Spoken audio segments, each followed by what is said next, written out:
My time will start now. Hello, my name is Amity Independent, and today I affirm the resolution that this House believes private ownership of land is unjust. Framework. This is its own sheet. We believe that this is a value round because, there's no policy that we can propose that affirms the resolution. The value for this round is going to be that of justice. We define justice as a level of fairness to which rewards and costs are shared by, / distributed across members of some group. The value criterion for this round is going to be that of Rawlsian justice. Rawls contends, so essentially the Rawlsian veil of ignorance for the other team is this idea that there's an original position in which a society hasn't been formed yet and you are a neutral observer, and a society is formed and you decide whether or not that is just without knowing who you are within that society. Rawls contends that the most rational choice for parties in this position are two principles of justice. One is that everyone gets basic rights and liberties needed to do stuff that they want to do, and secondarily, there's fair equality of educational and employment opportunities, which means that everyone can has fair paths to which they can do the stuff that they want to do. Okay. Yeah, so the TLDR of Rawls is considered justice in terms of maximizing the well-being of the lowest being in the social hierarchy, which is Rawls' view that the person in the original position should adopt. Any questions? Okay. Now the framework is settled. That was faster than I thought it would be. The first advantage is going to be that of home ownership. In the uniqueness, we see that home ownership is super important. Home ownership is the primary source of wealth in the United States, according to Compass as of 2018. And people who own a home are more likely to be accepted for a loan, more likely to get a job, and more likely to be able to provide for the economic means of their children. This is for example, you might need to provide proof of residence in order to get a job. Secondarily, we tell you that racial inequity in home ownership exists. We tell you that there are definitely more white homeowners, and also the government has, in the past, systemically tried to stop Black families from getting access to homes. We tell you that the FHA refused to give mortgage insurance explicitly to Black families since its creation in 1986. Which meant that Blacks were unable to build up property wealth during the middle of the 20th century. Secondarily, we tell you that U.S. housing policy known as redlining, this is pretty well known, graded housing urbias and its quality, which guided real estate agents and developers on where to make investments, which disproportionately affected Black communities. So the links are going to be, there's a world in which the affirmative advocates for, in which there's no home ownership, would be the world where this disproportionate advantage does not exist. People would be equal grounds in terms of getting a job and having wealth. We're going to read some preempts to this because the negation is probably going to read that this is just anarchy. We tell you that this probably isn't anarchy because we still have laws against violence. Which means you can't go and forcibly invade someone else's home. Because that's violence. Secondarily, we tell you that this doesn't mean that everyone is just poor. We tell you that wealth is relative. Go ahead. So if you just said that it's someone else's home, isn't that deeming ownership to the home? Let's see. That would just be the home that they're currently occupying. Land, not property. Or land, not if I own this butterfly plushie, you can't go and destroy it. But it's not land. This isn't land. Okay. We tell you that this doesn't mean that everyone is just poor. We tell you that wealth is probably relative, and also happiness with respect to wealth is definitely relative. We tell you that the Easterlin paradox says that just increasing the wealth of a nation doesn't make it any happier in the long term, which suggests that people calibrate their happiness to the surroundings. So if everyone is poor, no one is less happy. We tell you that, this is why specifically justice is what makes people happier. Decreasing inequality, decreasing inequity is what makes people happier, not increasing average wealth. We tell you that a 2020 Princeton study found that personal wealth doesn't increase happiness above earning $75,000 a year, which is again another warrant for why equity is much more important than increasing average wealth. Average wealth doesn't matter. So the impacts are going to be, first of all, that of justice. We remove the social hierarchy of home ownership that advantages some at the expense of others. It gives people at the bottom equal footing with everyone else. Secondarily, we tell you that racial justice is specifically key because racial injustice and structural violence. We tell you that people of color are systemically marginalized and placed lower in this social hierarchy and aren't able to get out within the system of home ownership that condemns them to always never own a home. Cross-apply redlining. Let me check my time. Oh, okay, I have plenty of time. The second advantage is going to be that of animals. This is really a framework argument, but we're putting it here anyways, at least this first part. You should be weighing animals right now. You should be weighing animals in today's round. We tell you that animals suffer and are perpetually ignored in policy. Checking cyclical animal abuse is going to be by far the largest impact in today's round because there's so many animals, and secondarily, because they're perpetually ignored in policy, any solution to animals is has much larger magnitude because it solves for things that wouldn't be solved anyways ever. We tell you that a warrant for this ignorance in policy is that Cory Booker's Farm System Reform Act, which is essentially saying like we should stop some factory farms, is entirely human motivated. Like we tell you on his website, he tells you that factory farms produce pollution that harms humans, engage in uncompetitive market practices that harm humans, create superbugs that harm humans, but it's entirely human motivated, which is a warrant for why, again, no policy is ever going to be solving animal abuse in the status quo, which means that solving animal abuse right now with the affirmation is the largest impact in today's round. Okay, on to the uniqueness. The uniqueness is that human ownership of land is incredibly devaluing towards animals. For instance, a California statute says that people have the right to kill any animals that are, quote, dangerous to life, limb, or property. Property is key. So we tell you that specifically, like, if something is about to go and like destroy like something that you own, like your land, you can go and kill it, which is super bad. Which is super bad. Secondarily, you can probably spray ants. You're probably enabled to spray ants because it's like your house. So like, don't kill other people. That's really bad. Don't kill other animals. That's also really bad. It doesn't matter if it's your house. We tell you that animals live on land too. So like, if I go buy land and bulldoze it to make a house, this destroys hundreds of animal living spaces, which is really devaluing towards animals because it essentially says like your house or your living space is now mine, and I can do whatever I want with it, which is exactly what the concept of ownership is towards animals. Yeah, secondarily, there's a perceptual link. We tell you that no one owns land anymore. So first of all, like, you can't own animal space. Secondarily, this promotes ecocentrism, which is the perceptual link, which is nature-centrism. Like, everyone is like centered around nature rather than human-centrism, anthropocentrism. So there's several impacts of this. First of all, is going to be that of value to life. We tell you that under walls, animals are perpetually at the bottom of society, and they're like physically not valued in the status quo, which means that like under the Rawlsian framework, improving the quality of life for animals is the most important impact. Secondarily, we tell you animal suffering and genocide is happening in the status quo. Like when you spray ants, you are killing a lot of freaking ants, and only the affirmative can solve for this. Cool.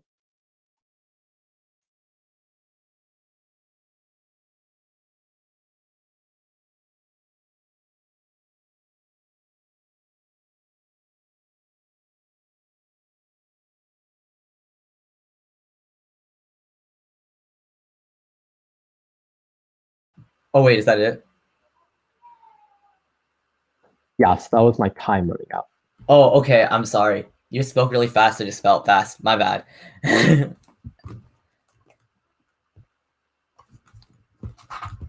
Is everyone ready? Okay. I'll start now. Let's start with the top of case. I think there's like a crucial, like a misframing of what this actually looks like. Their definition of justice is that things must be shared equally. First of all, very strange and specific. They don't explain why this is specifically how justice should be evaluated. So like, I think like justice is not just like whether things are shared equally among everyone. It also matters how you get to that. Like, for example, if you, let's say, like murdered people in order to share things equally, that would still be unjust because there are other rights we care about other than like equality of accessing things like freedom to, like, let's say, talk, let's say the freedom to decide what to do with your own life and the ability to actually create a world you want to live in. I think there are a lot of other things we must value in justice. But secondly, like, their whole case is built in the status quo, but that's not what this debate is in, right? As they said, this debate's a value debate, not a policy debate.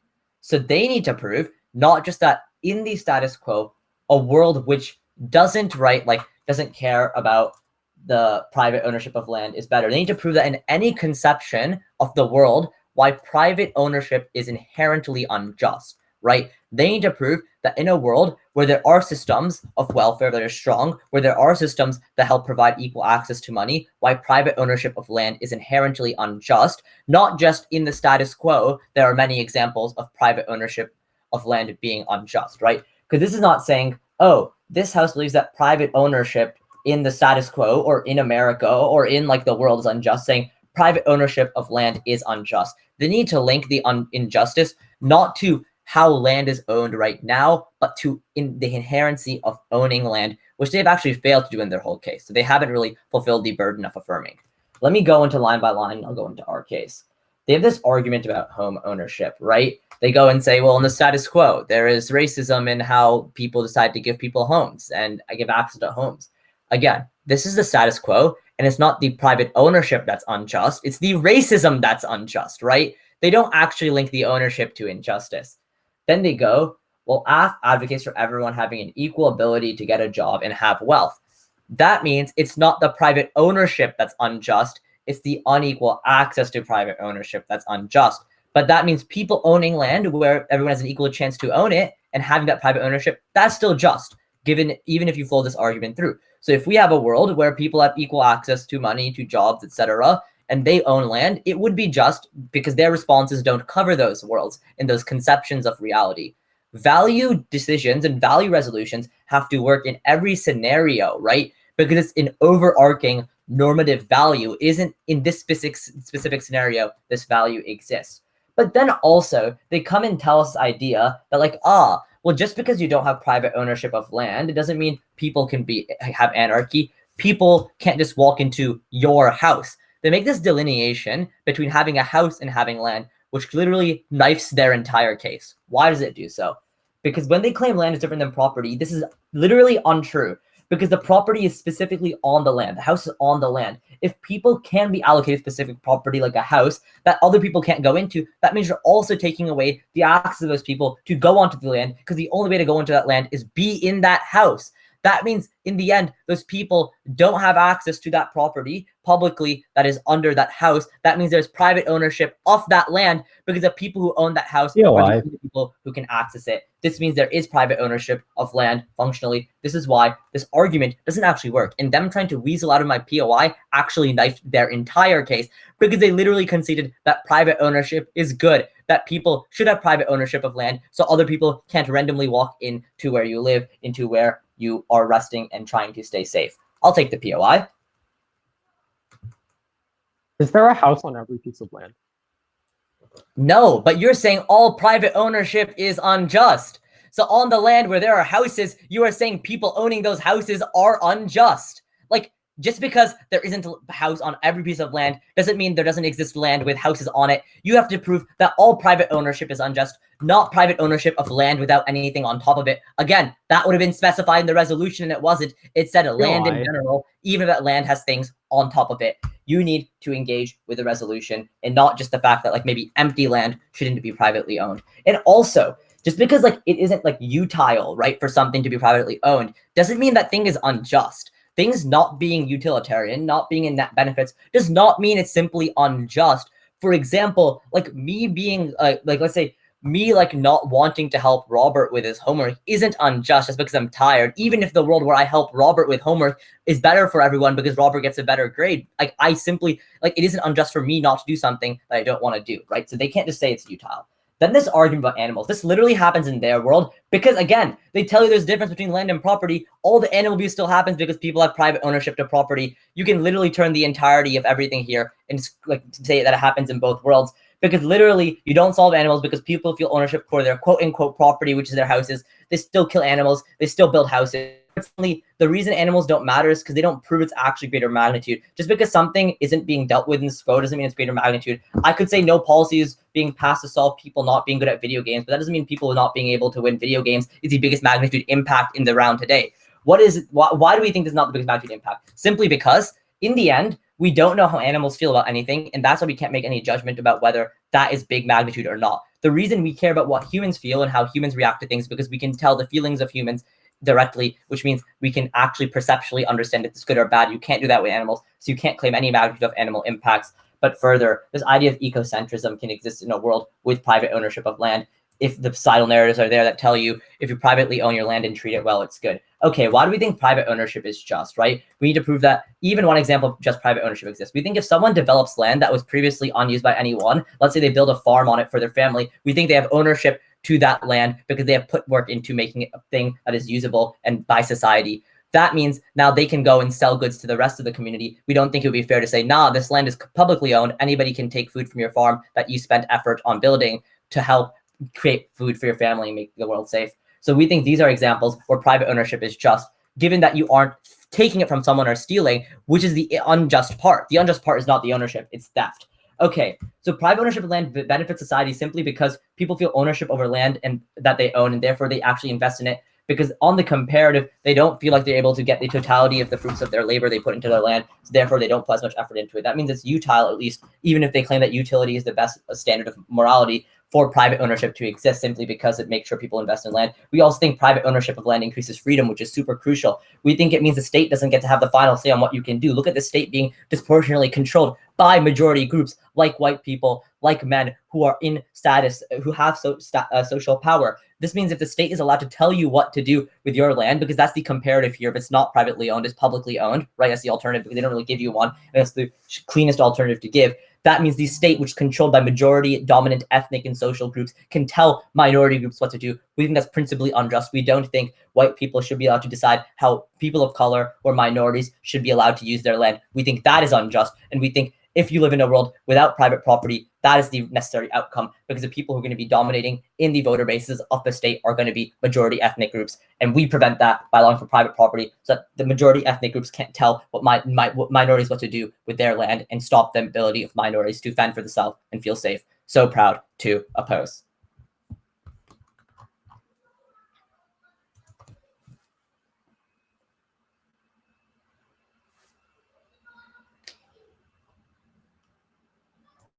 All right. I'm just going to go through this in the same order. So the framework, and then the affirmative case in order, and the negative case in order.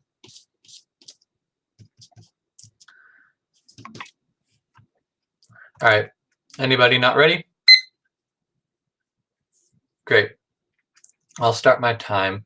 Now, the second speaker for the affirmation, I affirm the resolution that this House believes private ownership of land is unjust. Moving right under the framework, they say that it shouldn't just be about distributive justice, it should be about the way you get there. But like, we never exclude the way you get there, at the point where like they give the example of like murder to get there, but like murder is an allocation of life, and like the murder and the victim is a social hierarchy, and like under a framework of justice, yeah, murder shouldn't happen.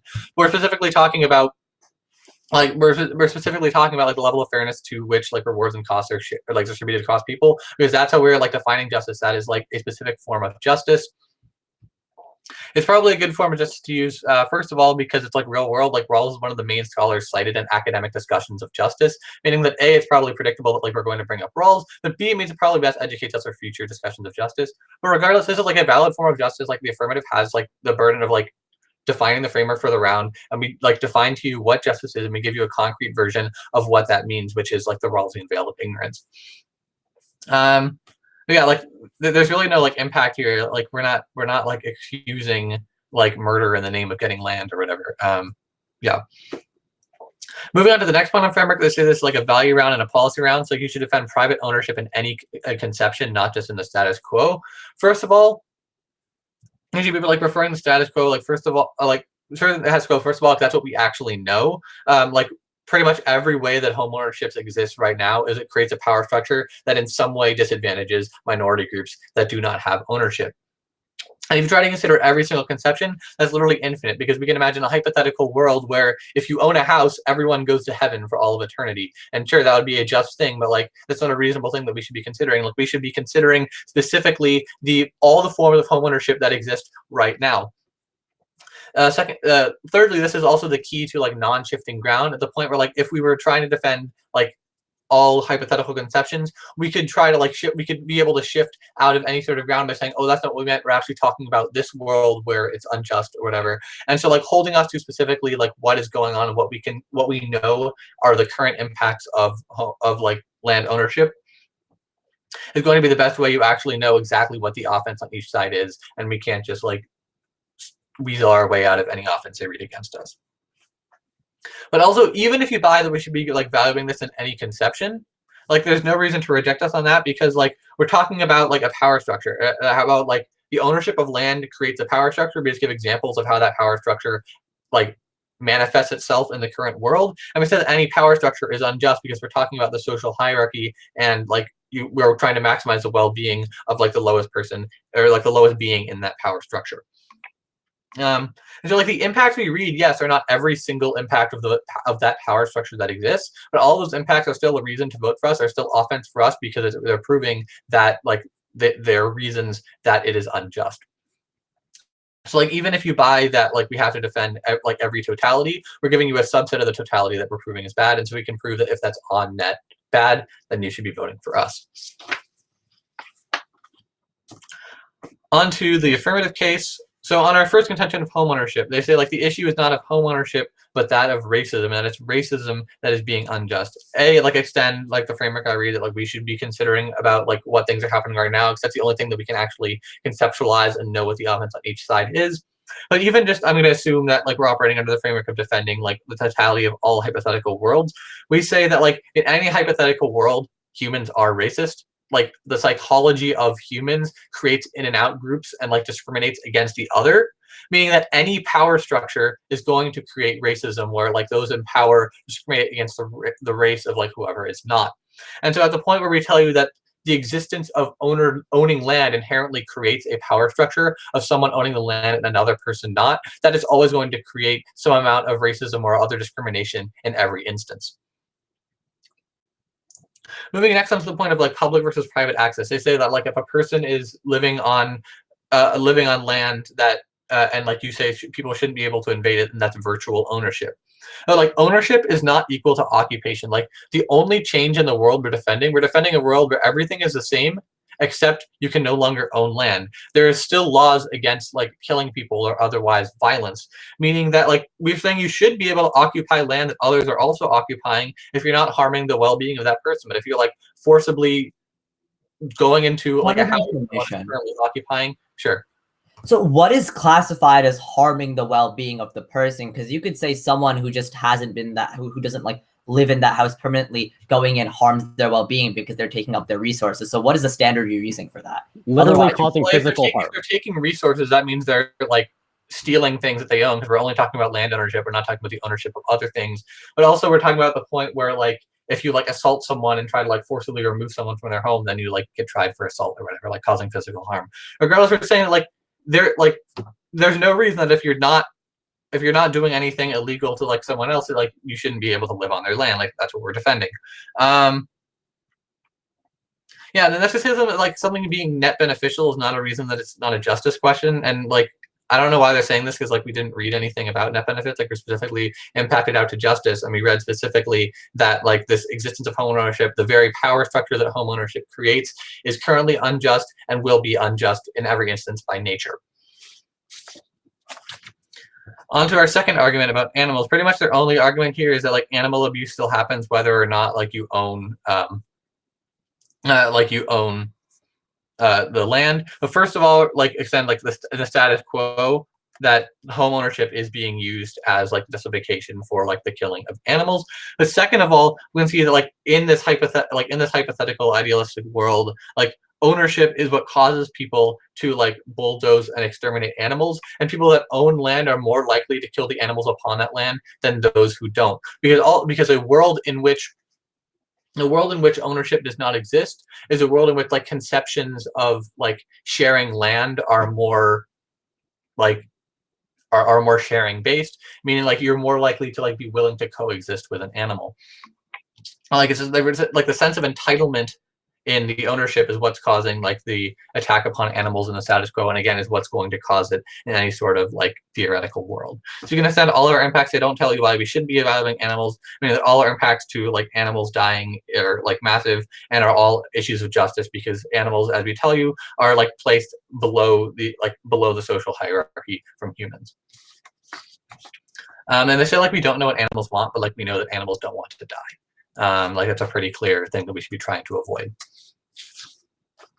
On to their disadvantage, it's basically just an example of like ownership leading to investment. People can't like enjoy the fruits of their labor if you're like a farm worker and then you like build fruit and someone takes the fruit.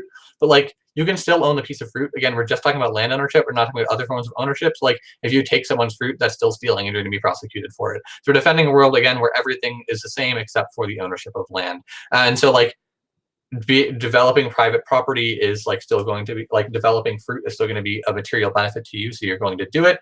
In addition, we tell you that a world in which home ownership did not exist would be a world in which people are more community minded and would not mind as much other people sharing the fruit. They say like white people shouldn't decide like what's best for people of color. Exactly, the Rawlsian veil of ignorance is the only way we're ever going to solve for that, because like it postulates that we should consider like the well-being of a person without knowing what the well-being of that person is in society. It's essentially the equivalent of like one person cutting the cake and the other person choosing the slice. So discrimination can't happen under our metric of justice specifically. So for all these reasons, we've proven that both in the current world and in like any hypothetical world, the private ownership of land is unjust. Thank you.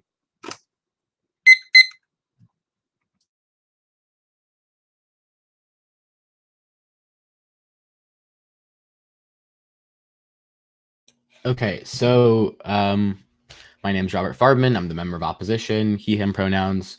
I'm going to be starting on like top of case, like definition, framework, all that stuff, then talking about affirmative case, and then talking about negative case. All right, so if everybody is ready, I will begin now. I'm going to get more into the specifics, but I just want to make it clear that the affirmative plan here is essentially a moving target fallacy, even though they claim that that is what opposition is here. They give an incredibly unclear description of what living in a home looks like, of what private land ownership looks like, and then they shift it like to just fit whatever argument we give them.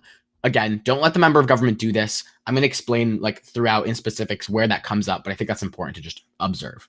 All right, so let's get into their specific arguments on like framework and all that stuff. So first, they tell you that like their definition of justice isn't bad because like they're not advocating for people murdering people, and that fairness is distribution of resources. Again, I think this sort of echoes what Arnav said in his speech, but like their assertion that fairness and justice equate to equal distribution of resources seems like a very narrow definition that fits a tight interpretation of this resolution. In a resolution that talks about private ownership, obviously like the one that wouldn't have private ownership would be easier to achieve totally equal resource distribution. And so when you define justice like that, there's legitimately zero way for opposition to win. Arnav talked about this. The response was essentially a definitional shift. Again, don't let them shift their definition.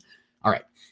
Then they tell you essentially that they only know about the status quo, so they can only talk about the status quo. I think that's ridiculous. You can obviously debate things that you don't already know. That's why we have resolutions like this. If it was impossible to debate things that weren't the status quo, we would not have value resolutions. Affirmative literally gets up here and tells you in their first speech that we are explicitly talking about a value resolution, and then tries to later say that we can only talk about the status quo, we can only talk about the things we know. I think it's ridiculous. Not only would it be literally impossible for opposition to ever win this round if we can only talk about the status quo, it would just, again, it just seems like it would be detrimental to debate. Like, there was literally a debate earlier in this tournament about aliens. Like, obviously we can't operate on the status quo about that. That's the whole point, like, of extemporaneous parliamentary debate. Like, it's supposed to be about stuff that you can't always pull out facts and statistics for. All right, then they tell you, I think, like, in general, this is sort of an ought fallacy. Essentially, they're saying that because there exists unfair private ownership in said world, like in the status quo, it will always exist, right? And I think that that is where they sort of fall into not actually fulfilling their resolutional burden under the kind of resolution we're talking about. All right, then they essentially tell you that holding the affirmative to the status quo is the only fair way. Essentially, they tell you that, like, we don't really know what else to talk about. But the reality is that simply isn't true. I mean, look, for example, at like Marxian theory. There is literally Marxian theory that nullifies private ownership at the principle level that isn't grounded in the status quo. That means that there is offense that they could read on affirmative in the general case that's not related to the status quo and is values-based. It's not that they need to respond to every single world. They simply need to link the inherent aspects of private property which exist in any reality. And when they don't do that and yet pretend like there's no other avenue except talking about one specific case in the status quo, they fail to, again, fulfill their burden as the affirmative. They tell you that if they prove it on being net unjust, then they win. But proving something to be unjust on balance is not enough. You on affirmative are making a declarative statement that private ownership of land is unjust. Not that private ownership is unjust most of the time. I think that differentiator is incredibly important here. And I think it's at the end why affirmative simply can't win this round anymore. All right, with that being said, let's get into their specific contentions. Their first one about home ownership. It starts off of this idea of racism. They tell you that humans are racist because of the power structure and that that's the issue there. But I think that there's sort of this like misunderstanding from affirmative advocacy where they pretend that because there exist issues from a power structure of private land ownership, that won't exist in the other world. First off, because they have this like weird differentiator between the private land and private property, like those power structures still exist. Even if they don't exist with land, they exist with property. They even say that like you can still own fruit and stuff. So what is keeping like those power structures, those that like exist with racism in those institutions from, let's say, like giving a house to all minorities, but then not giving them any food? Again, they get absolutely no benefits here.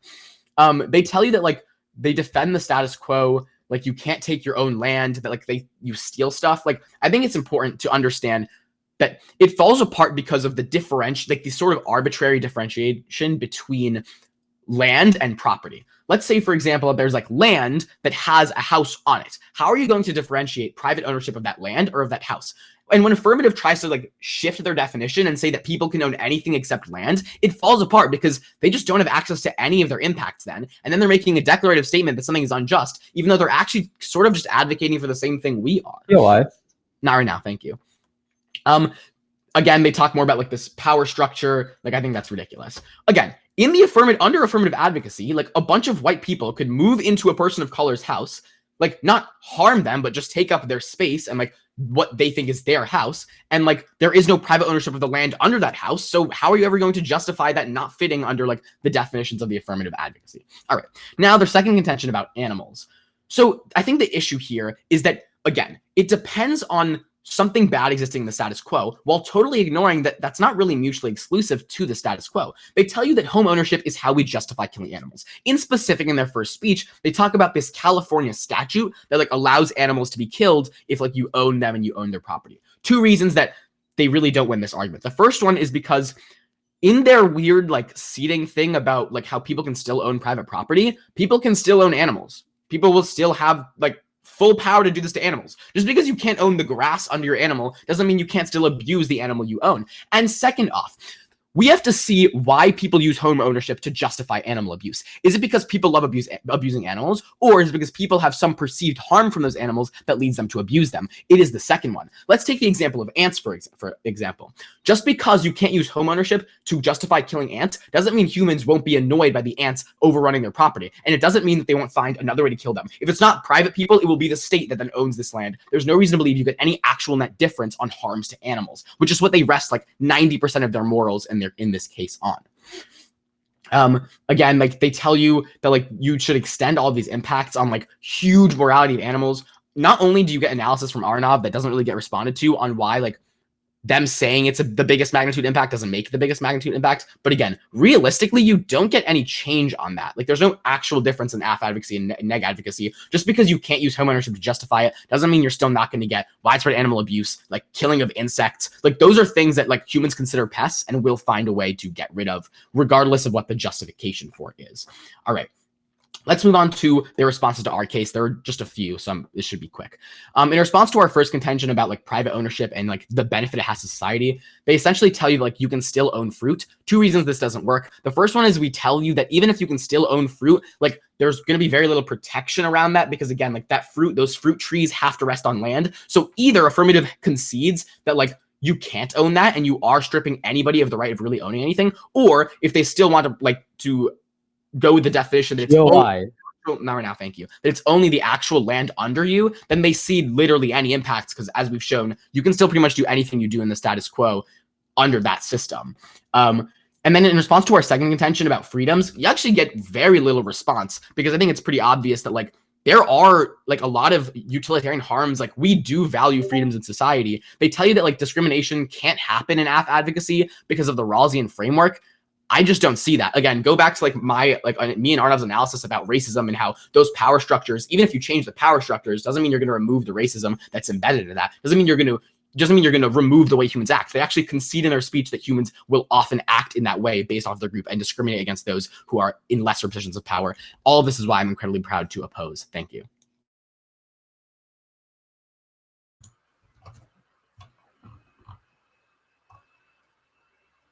Okay. I'll start now. 2 ballots for side opposition. The first is the easier one to write and probably is the one that should be used in this round. It's the one about how AF doesn't fulfill the burden of the affirmative, which is to prove that private property of ownership of land is unjust in totality, right? We give you the response in LOC that simply because there are unjust things in the society we live in right now that show up, right, in property ownership, but in anything, right, including land ownership, doesn't mean that land ownership is inherently unjust. It just means the quo is unjust. It means that people are racist. It means that people are immoral, but it does not mean that the land ownership is unjust. It just means that people in the world we live in right now are racist and that racism is unjust and it shows itself up through land ownership. It doesn't mean that the land ownership is inherently unjust.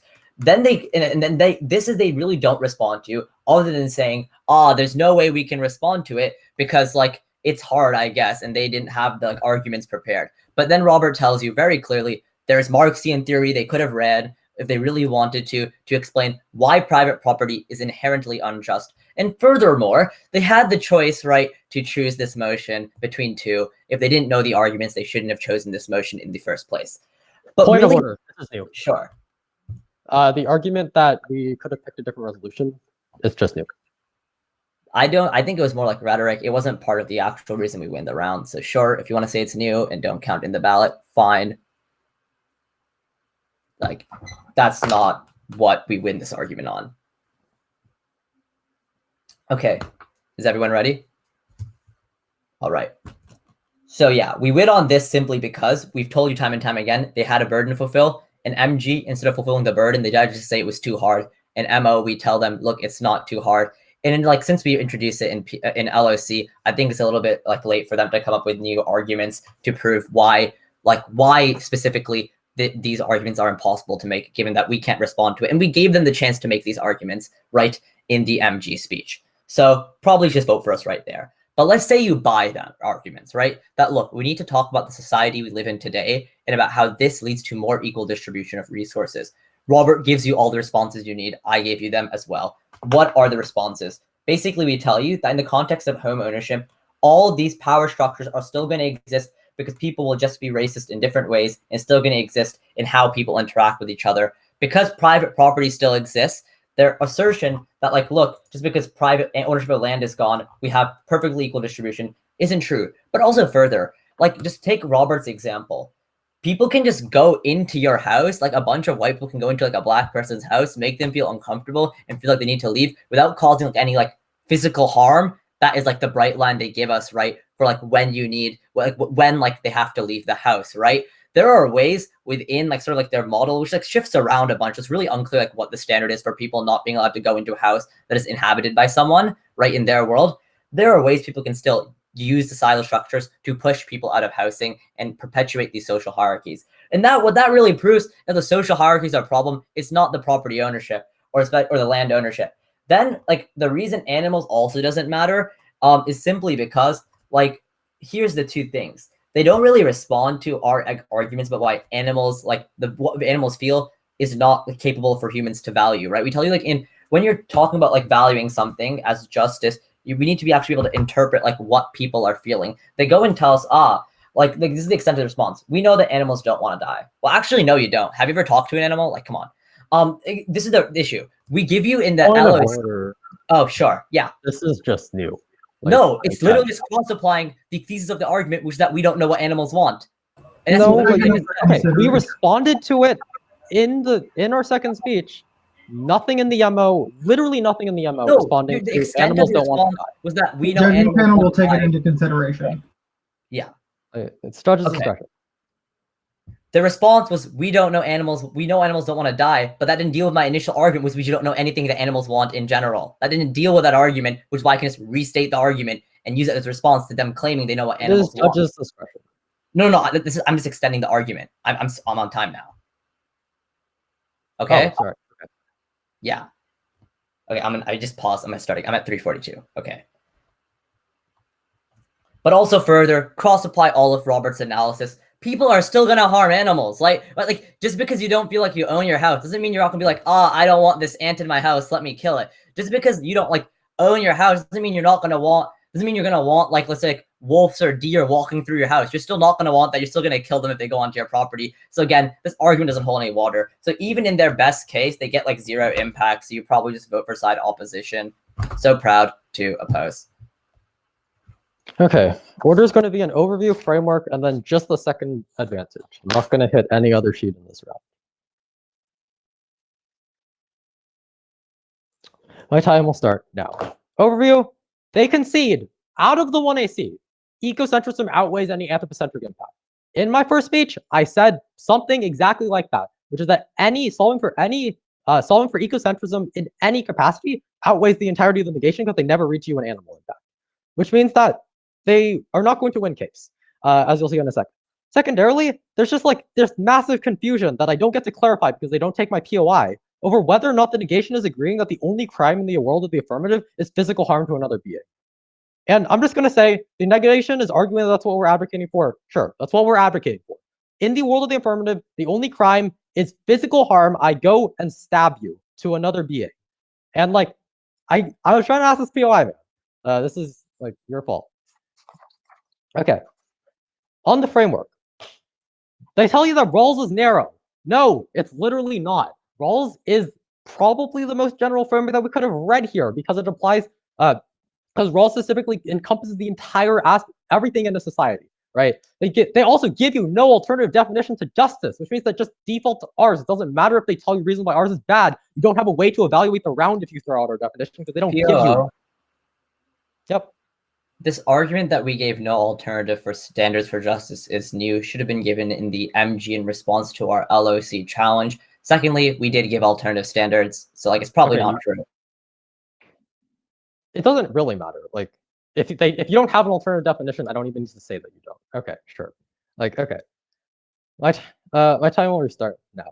Okay, on this argument about like on this argument about like what the resolution actually says. Extend what my partner says, you physically cannot evaluate this round if there's infinite uniqueness and infinite offense. You just can't do it because every single possible world is uniqueness. Every single possible thing that happens in any world is offense. You can't evaluate infinite offense against infinite offense. That's just not how it works. So they tell you that's impossible for the next win. It's impossible to have a debate or have stable offense under their model of what this debate is about. They tell you that Marx did this, but extend that even Marx could not have defended, if I have land, everyone goes to heaven. Like, that's a good thing. That doesn't mean that private ownership of land is unjust. So we're probably winning, first of all, that all we have to prove is that on net, private ownership of land is unjust. Even if you buy that it's not just the status quo, we're probably winning that's just the status quo because they don't respond to our arguments that you can't debate if it's not just the status quo. And anyways, we're going to be winning even if you buy that we have to prove that private property is inherently anthropocentric because we have done that. On to the second advantage. This is where we're winning the debate.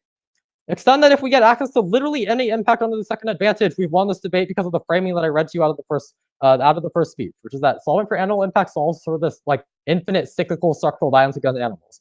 That it's never going to be solved for, and it's thus an infinite impact because violence against animals like doesn't get solved, as I read to you in my first speech. Okay, about this argument about like there's no idea of perceived harm. Okay. That is not inherently tied to ownership of property is the main argument that we have to rebut here. This is not true. We tell you that you go buy a plot of land, and if you're going to build a house on it, you're going to bulldoze it. This is going to kill some ants. It's going to kill some animals. People are going to go cut down trees to build that house. So we tell you that this notion of private property is inherently anthropocentric in that it completely ignores the animals that live on that land. Because you own it, you don't care about anything else that's on that land, including the animals that are there. So we tell you that this is really bad. On this non-unique about people still owning animals, yes, we think that this is probably bad. We make the argument that ecocentrism is the internal link to solving for this, which is that once people get rid of this concept of private ownership of land, they become more ecocentric. It's try or die for the affirmative here. We claim that ownership of land is inherently okay. The negation literally proves the link here at the level where they go and read to you a disadvantage about how if humans develop a land, if humans go and develop land, they have some sort of natural right to own it. This is exactly the type of anthropocentrism that this disadvantage tries to check against. Just because you went and developed the land and killed a bunch of ants that were on that land doesn't mean you have some sort of natural God-given right to own that land. So they literally give you the warrant that you need to pull the trigger here and claim that private ownership of land is inherently anthropocentric because they literally do it themselves in their like speech, in their epistemology. Again, remember, ecocentrism is the eternal link to solving for animals. It's try or die for the app here. Now you're just going to extend here the weighing from the 1AC. Extend that killing animals is bad. That like if you own land, you don't care about the other things that are on that land, including ants. There's a value to life here, claim here. Or just extend the weighing from the 1AC on how this is always going to outweigh the entirety of the negation at the level where like anthropocentrism, first of all, solve for many, many more animal suffering. Responding to we don't know animals don't want to die. This is just not true. I don't know how else to explain that. We're pretty sure that killing animals is bad. Like, for example, if you punch an animal, they probably feel suffering and probably don't want you to punch them again. So like killing animals is bad. Animals suffer. We're pretty sure that it doesn't matter if animals suffering is bad. We're pretty sure that killing them is something that they don't want. So vote for us to resolve anthropocentrism.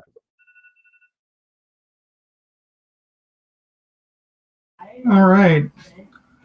So the both ballots have been submitted. Kiara, am I saying your name right? Yes, you are. Okay. If you don't feel comfortable with your disclosing, I sorry to imply if you had to stay or anything. No, that's okay. I feel fine. I just wasn't aware that that was being done. I was typing out my RFDs, but I'm happy to go after you if you wanna go first. Okay.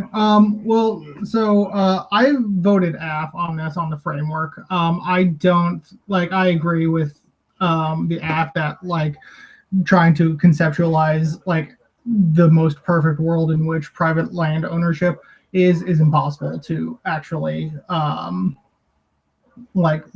debate. The status quo is the most fair for both rounds. So by understanding the framework that that the AF has laid out, that's how I evaluated the arguments in the round.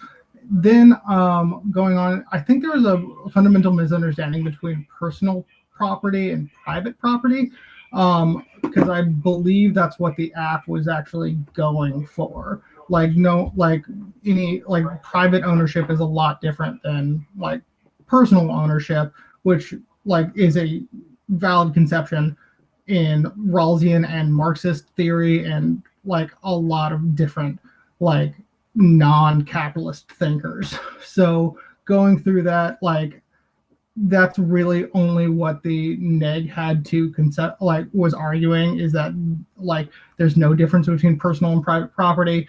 So all of that means for me, all of the AF advantages flow through, and the only neg disadvantage is sort of meaningless. So that's why I voted AF. Yeah.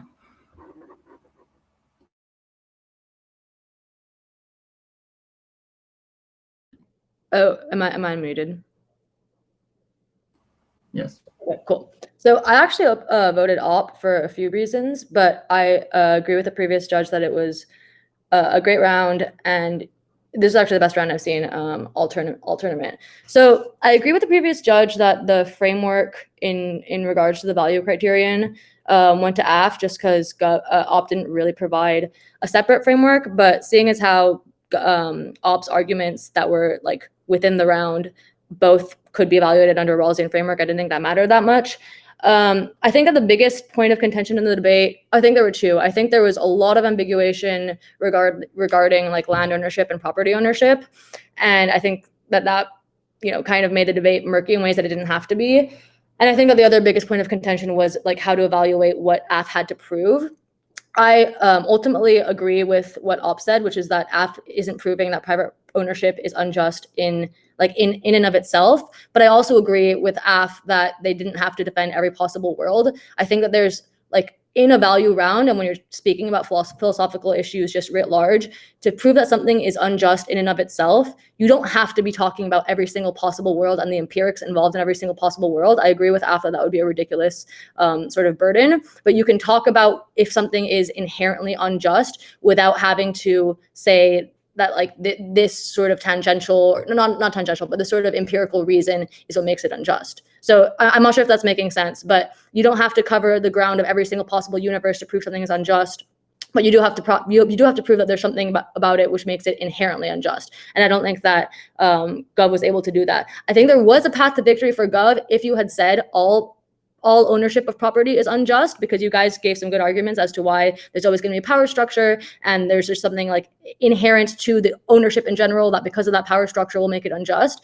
But the entire round, you guys ambiguated, or you guys tried to disambiguate between property ownership and land ownership, and a lot of your responses to Op's case was saying, well, people can still own fruit, and people can still own houses, and people can still own this and that, which means that you were endorsing throughout the round ownership of other property, just not ownership of land.